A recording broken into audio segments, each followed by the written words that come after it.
நான் தூங்கும் முன்னே நீ தூங்கி போனாய் தாயே, என் மேல் உனக்கென்ன கோபம்? கண்ணான கண்ணே, என் தெய்வ பெண்ணே, கண்ணில் தூசி நீ ஊத வேண்டும். ஐயோ ஏன் இந்த சாபம் எல்லாம் என்றோ நான் செய்த பாவம்.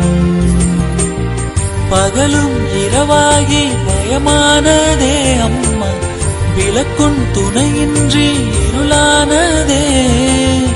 உயிரின் ஒரு பாதி பறிபோனதே அம்மா, தனிமை நிலையானதே. அம்மா அம்மா நீ எங்க அம்மா, உன்னை விட்டா எனக்கு அரு அம்மா.